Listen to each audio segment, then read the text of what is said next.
What's up, y'all? Welcome back to the channel. Today, I'm gonna review Daredevil Born Again episode 4. Wow, this show keeps getting better and better and better, and this episode feels like not the climax, but like the build up to the rest of the season going crazier, right? And I'll explain what I mean by that. So this episode has Matt fully realized, or sort of fully realizing, that he has to be Daredevil again, right? For two reasons.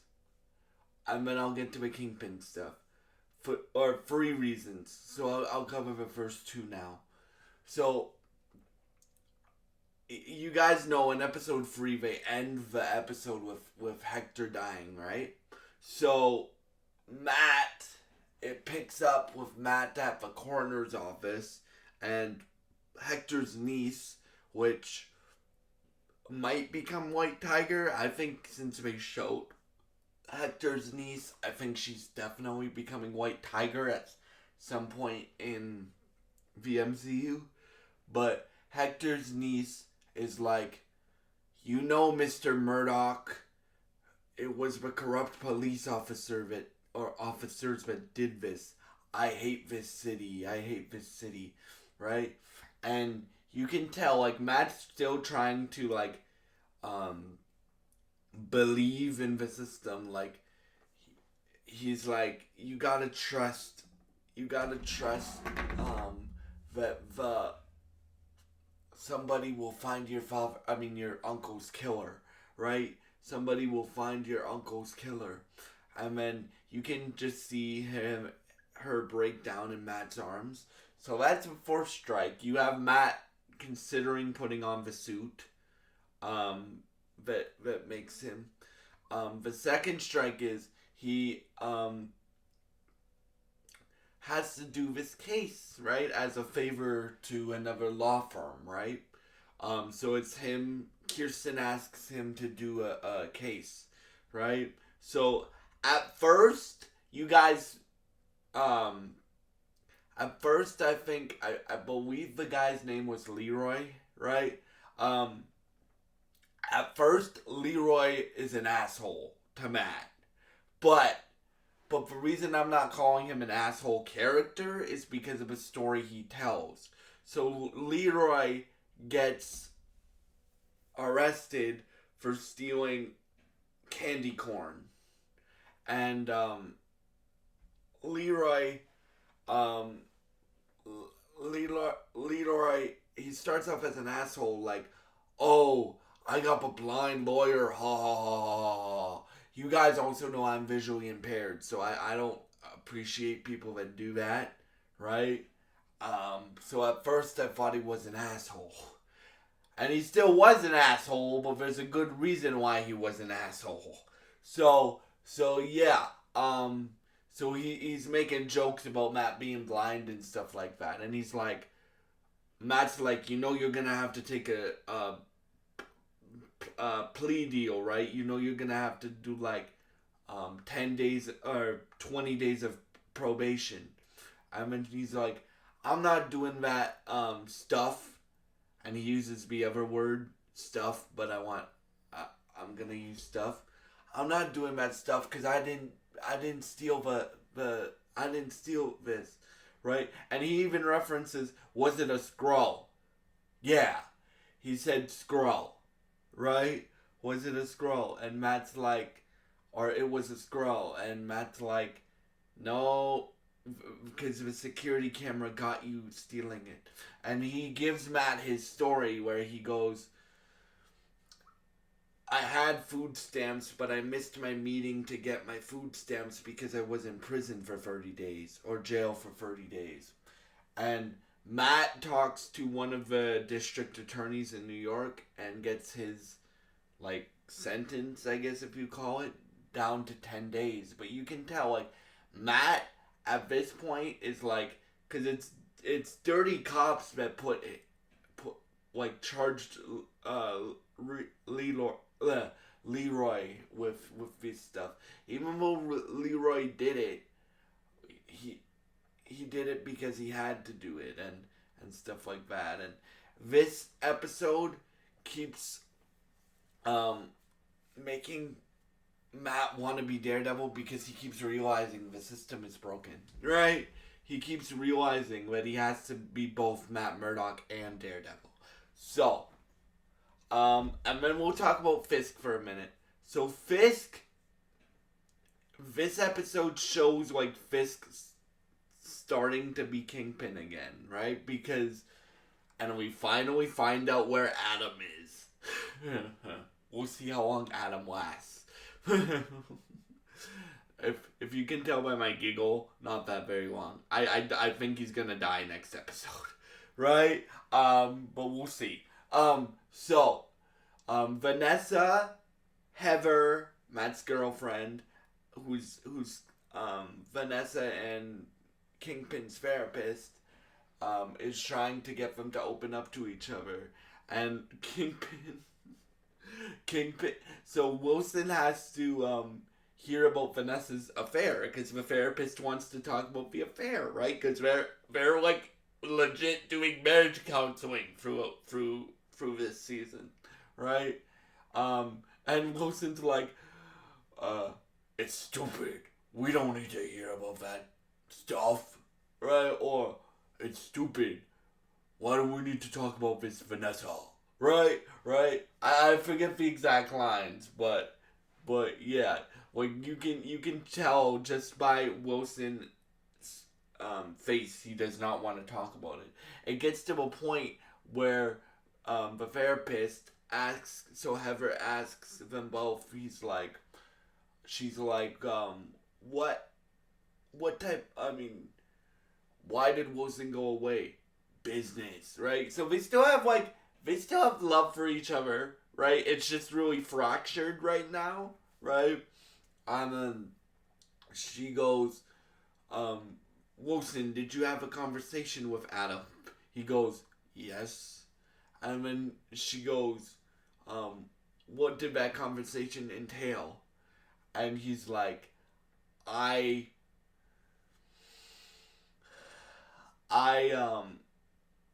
told him how much I cared about Vanessa, right? To find out, and I'm gonna circle back to Matt after this, because this is like after I talk about what happened with Fisk. So and while you have that, you start to see elements of Kingpin, because Fisk's new boy, Daniel, gets tricked by a reporter. And the reporter writes a bad story about Fisk. And you start to see a great performance by Vincent D'Onofrio here.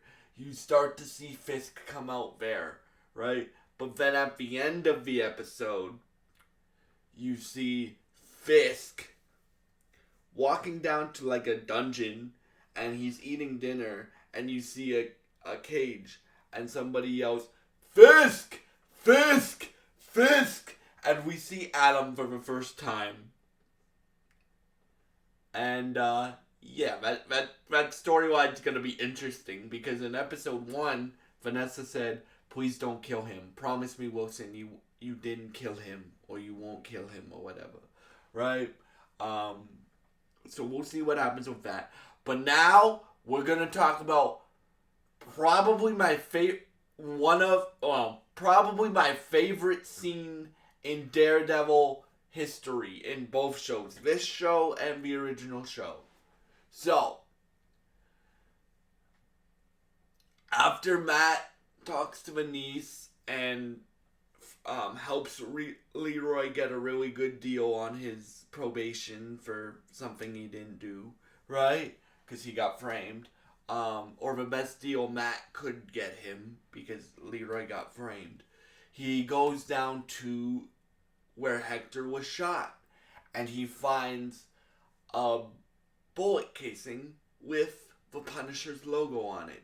So, and you guys know, this is like the cop who killed Hector was wearing a fake Punisher suit, right? So like, and Matt knows that. So, you find out that Matt knows where Frank's been this whole time, right?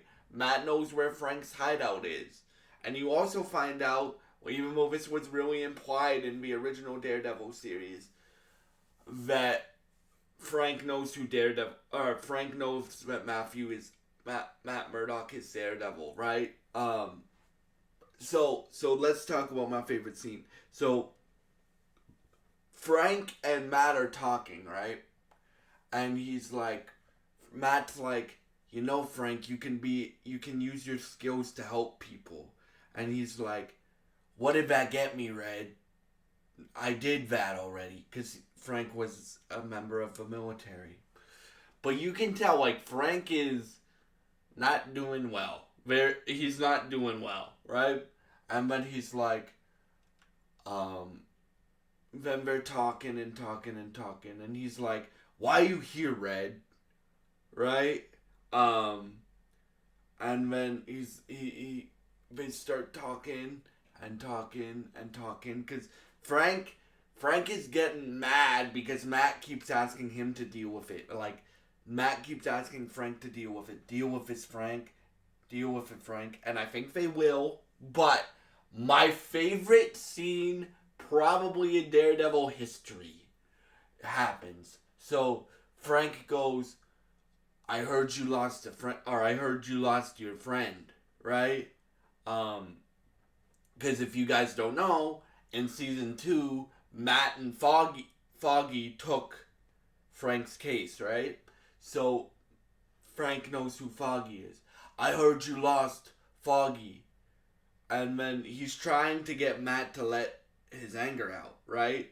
Because Matt's trying to keep the devil suppressed. The daredevil part of him suppressed. And then Matt's like, there's nothing, nothing to do with him, Frank. And the performance here from Charlie Cox, this is the best dang scene that we have ever gotten from Charlie Cox as Daredevil, in my opinion. I mean, as Matt Murdock, right? Because you can just see, and this is him, you guys know, if you don't, blind, visually impaired people don't really act with their eyes, they act with their face, but they still have facial expressions and stuff, right? Matt's wearing sunglasses here, but you can tell by his face, he keeps getting madder and madder and madder. And then Frank's like, because Frank is, at this point, is still calling him friend. And then he's like, Rat, say his name! Say his name! And then he's like, you want to kill Bullseye, don't you? And then he's like, He's like, no, Frank, the system got him. The system got him. And then he goes, the best line in the episode. This leads to the best scene in the episode.